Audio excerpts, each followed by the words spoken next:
अक्सर हमने मूवीज या किसी बुक में टाइम ट्रेवल जैसी बातों के बारे में सुना है। What is time? Time is like a river. Space and time is a fabric. We can bend the fabric of space-time.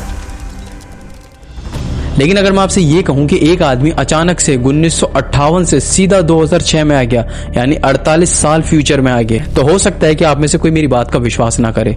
लेकिन ये कैसे हो सकता है कि उस आदमी की एज उतनी ही है जितनी वक्त में आगे आने से पहले थी? ये मानना थोड़ा सा मुश्किल है, लेकिन क्या हो अगर मैं आपसे ये कहूं कि ये बात बिल्कुल सच है। ये रियल कहानी है टाइम ट्रैवलर सर्गेई पोनोमारेंको। आज की कहानी की शुरुआत होती है यूक्रेन के कीव शहर से। यह दिन था 23 अप्रैल 2006।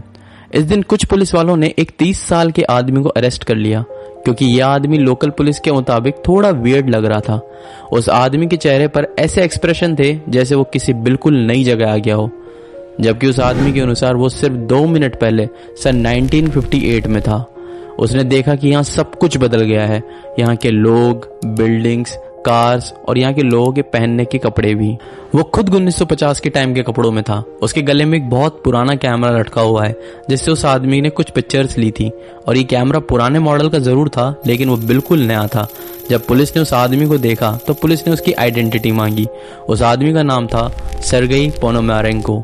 उसने पुलिस को अपना आईडी कार्ड दिखाया तो एक पल के लिए तो पुलिस की भी आंखें खुली की खुली रह गई, क्योंकि उस आदमी की बर्थ ईयर 1932 थी, जिसका साफ मतलब है कि सर्गेई की 74 साल है। लेकिन पुलिस ये सोच रही है कि 74 साल का आदमी 30 साल का कैसे लग सकता है। और वो आइडेंटिटी कार्ड कोई नॉर्मल आइडेंटिटी कार्ड नहीं है, वो सोवियत संघ का कार्ड है। अब ये बात तो आप सभी जानते हैं कि यूक्रेन सोवियत संघ से कब का ही अलग हो चुका है, लेकिन ये घटना तो यूक्रेन में हो रही है। और उस कार्ड में जो फोटो थी वो बिल्कुल पुलिस के सामने खड़े आदमी से मिल रही थी। जब पुलिस ने सर्गेई से आज की डेट पूछी तो सर्गेई ने 23 अप्रैल 1958 बताई।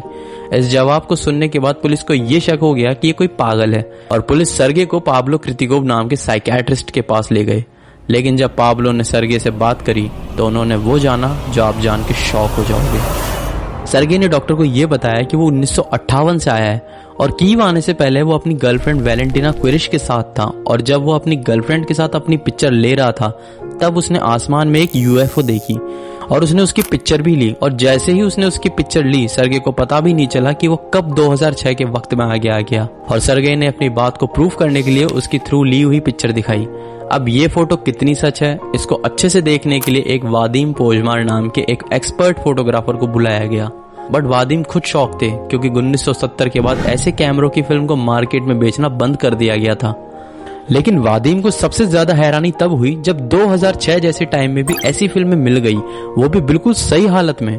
और इस फिल्म से फोटो प्रिंट करना काफी आसान है। खैर, जब 25 अप्रैल को फोटोज की जांच करने के बाद वादिम ने पुलिस से कांटेक्ट किया, और जब पुलिस सर्गेई के पास गई तो जिस रूम में सर्गेई इंतजार कर रहा था वो अचानक गायब हो गया। पुलिस को ये समझ में नहीं आ रहा था कि वो अचानक ऐसे कहाँ गायब हो गया, क्योंकि वो पुलिस की खास सिक्योरिटी में था। समझ में नहीं आ रहा था कि सर्गेई को धरती खा गई या आसमान निकल गया। लेकिन इसके बावजूद पुलिस अपनी कोशिश करती रही और उन्होंने सर्गेई की गर्लफ्रेंड क्विरिश को ढूंढना शुरू किया। ये पुलिस की अच्छी किस्मत थी कि क्विरिश अभी जिंदा थी, लेकिन अभी उनकी एज 74 साल की हो गई है। जब पुलिस ने सर्गेई के बारे में पूछा तो क्विरिश ने सर्गेई को पहचान लिया, और क्विरिश के पास भी वही फोटो मिली जो पुलिस के पास थी।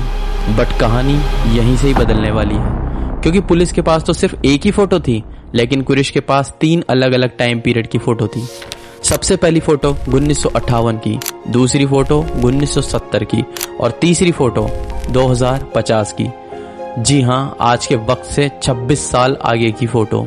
और ये तीनों फोटो यूक्रेन के कीव की है। इन तीनों फोटोज से ये तो साफ पता लग रहा है कि सर्गेई टाइम ट्रेवल कर रहा है। अब पुलिस 1970 की फोटो के पीछे लग चुकी थी, और जांच के बाद ये पता चला कि सर्गेई ने यूक्रेनी और ताइवानी टीवी स्टेशनों को अपना एक इंटरव्यू दिया। इस शो में सर्गेई ने ये बताया कि हमारा फ्यूचर कैसा होगा, यानी 2050 कैसा होगा। ये क्लिप्स एक बार आप खुद देख लीजिए।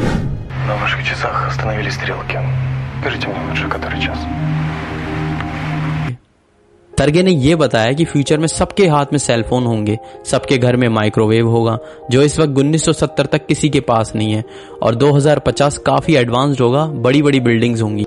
सर्गे के 1970 के इस बयान के बाद 2006 में जो पुलिस सर्गे के बारे में पता कर रही थी उन्हें सर्गे की कहानी पर शक होने लगा और सच जानने के लिए हैंसॉल नाम के इन्वेस्टिगेटर सामने आए जो इस कहानी को सच नहीं मानते।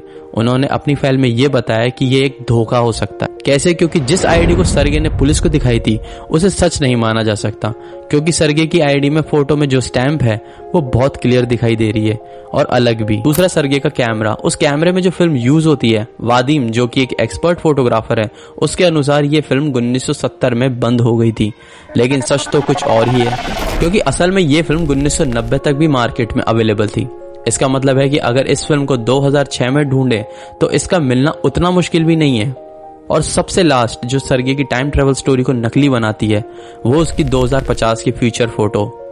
अगर इस फोटो को बहुत ध्यान से देखें तो ऐसा लगता है कि फोटो को एडिट किया है। मतलब इस फोटो में ये बिल्डिंग काफी हद तक एक जैसी लग रही है, बस इनके साइज में थोड़ा सा डिफरेंस है। और माइक्रोवेव जैसी चीज 1970 में ना होना ये भी एक झूठ है, क्योंकि माइक्रोवेव का इन्वेंशन 1948 में ही हो गया था। तो हैंसॉल की रिपोर्ट के अनुसार सर्गे की टाइम ट्रेवल की कहानी एक झूठी कहानी है। बट कुछ सवाल जो आज भी एक रहस्य हैं। सबसे पहले सर्गे की एज, और दूसरा वो अचानक टाइट सिक्योरिटी से कहाँ गायब हो गया, और सर्गे उसके बाद कभी भी कहीं पे दिखाई क्यों नहीं दिया।